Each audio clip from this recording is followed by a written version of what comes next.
네, 커넥트 오늘과 내일 시간입니다. 오늘도 크래프트 테크놀로지스 에이펙의 오기석 대표 화상으로 연결했습니다. 대표님 안녕하십니까? 네, 안녕하십니까. 크라프트 테크놀로지스의 오기석입니다. 네, 최근 미국 시장 많이 반등했어요. 그럼에도 불구하고 아직도 불안감이 계속 상존하고 있는데 최근 미국 시장 먼저 진단해 주시죠. 네, 제가 지난주 방송에서 이제 구정쯤에 아마 바닥을 형성할 가능성이 있다라고 말씀을 드리긴 했는데, 다행히 이제 구정 연휴 동안 일부 반등을 지금 기록을 한 상황이고요.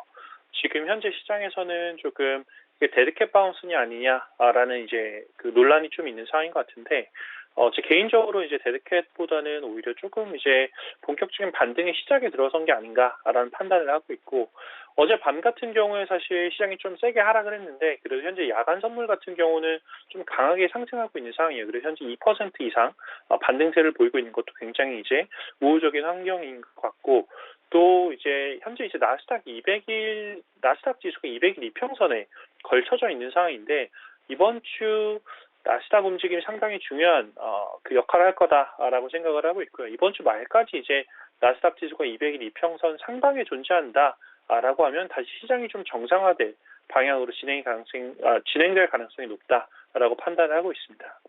네, 정말 말씀을 해주신 것처럼 아직은 불확실성 요인들이 참 많은 시장인 것 같은데요. 현재 그 인공지능 모델은 현재 시장을 좀 어떻게 판단하고 있을까요? 네, 지난주에는 이제 그 1월 초까지 이제 데이터밖에 업데이트 들지 못했고, 이번에 2월 초 데이터가 나와서 같이 업데이트 드리면 1월 초 같은 경우는 현금 비중이 한 25%까지 늘려라라고 해서 시그널을 제시를 했는데, 2월 초 현재는 약 14%선 정도로 하락을 한 상태입니다. 그래서 아직 조금 더 시장을 지켜봐야 되겠지만 2월에 예측되는 위험은 1월 초보다는 조금 낮은 것으로 판단하고 있다라고 이제 말씀드릴 수 있을 것 같고요. 지금 다만 이제 하나 그래도 주의하셔야 될 점은 2020년 같은 경우는 코로나 급락 과정이 이제 있을 때 발생했던 패턴은 단기적으로 급상승하고 이제 급격히 하락하는 이제 그런 모습을 보였었는데, 지금 현재 같은 경우는 위기 국면이 조금 완만하게 이제 발생하면서 상승하고, 그리고 서서히 내려오는 그런 모습들이 확인되고 있어서 당분간 시장의 변동성 자체는 조금 더 지속될 가능성이 있다는 점도 양해해 주시면 감사하겠습니다. 네, 그렇군요. 그리고 이번에 미국 시장의 실적 시즌에서 보면 예년과는 보기 힘든 현상이 나타나고 있는데요. 기업 실적의 호조 혹은 부진에 따라서 종목당 10% 넘게 급등락을 반복하고 있습니다. 이런 현상이 정상적으로 봐야 될까요? 사실 정상적이라고는 보기가 좀 어려운 게, 제가 미국 시장을 본 지는 10년이 좀 넘어가는데 그 구간 동안 이 정도로 개별 주식의 변동성이 심했던 적은 없었던 것 같다라는 생각이 들고 있고요. 다만 이제 실적 발표에 따라서 주가 변동 자체는 좀 있어왔던 문제긴 합니다.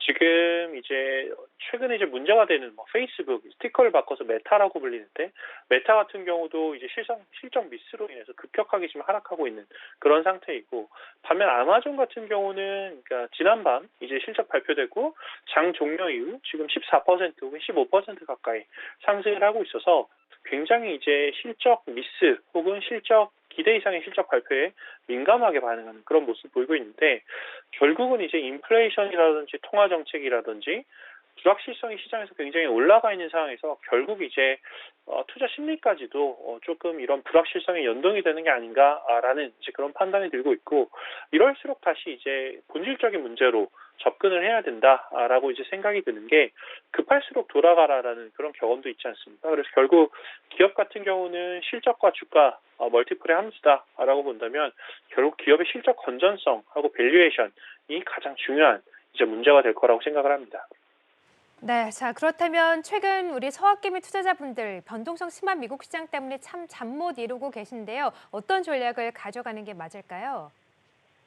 네, 지난주에도 이제 잠깐 말씀드렸었는데, 이제 아마존 실적 발표 이후에는 시장이 조금 안정될 수 있는 그런 상황이다라고 이제 말씀을 조금 드렸던 게, 왜냐하면 이번 실적 시즌에서 하이라이트는 이번 아마존 실적 발표까지였던 것 같아요. 그 다음 실적 발표도 계속 남아있긴 하지만 이 정도 대형 종목에 대한 실적 발표는 지금 마무리가 된 그런 상황이기 때문에 조금 이제 안정될 가능성이 높다라는 게 첫 번째 판단이고, 두 번째는 현재 이제 시장 매도세가 너무 과도하다라는 점도 지금 생각을 해봐야 되는 게, 지금 RSI 그 상대 강도 지수라고 많이 이제 투자자들의 심리를 파악하는 데 사용하는 지수가 24까지 내려갔었거든요. 나스닥 기준으로. 이 정도면 과거 20년 동안 최저치까지 내려갔던 상황입니다. 심지어는 금융위기 때도 이때까지 안 내려왔었고 코로나 같은 경우도 이거보다 높은 상황이었고 유일하게 비교가 가능한 게 2001년 닷컴 버블이 터질 때가 지금 이 정도 상황이 되는데 그때와 지금 이제 인터넷 기업들을 비교를 하자면 훨씬 더 실적이 견조하고 기업의 펀더멘탈이 있다라는 생각이 들어서 동일 노선에서 비교는 좀 말이 안 된다라고 개인적으로 이제 생각을 하고 있고요. 다만 지금처럼 개별 종목들의 변동성이 높아져 있는 그런 상황에서 특정 종목에 집중해서 투자하는 것보다는 퀄리티가 있는 그런 기업들에 분산 투자하는 게 더 맞다라고 생각을 하고 있는데 인플레이션이 아무래도 올해 한 해 가장 큰 투자 업계의 화두가 될 가능성이 높습니다. 지금 미국 같은 경우 40년 동안 보지 못했던 인플레이션이 발생하고 있는 그런 상황인데 이 경우는 사실 이제 그 가격 결정력, 프라이싱 파워라고 하는 게 투자에서 가장 중요한 이제 함수가 될 수가 있거든요.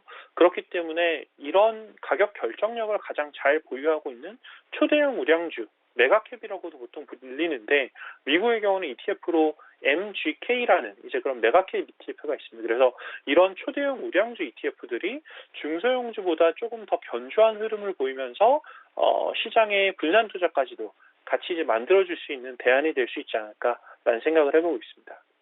네, 자 흔들리는 시장 속에서 또 전략까지 또 현명하게 짜주셨고요. 지금까지 크래프트 테크놀로지스의 오기석 대표와 함께했습니다. 말씀 고맙습니다. 네, 감사합니다.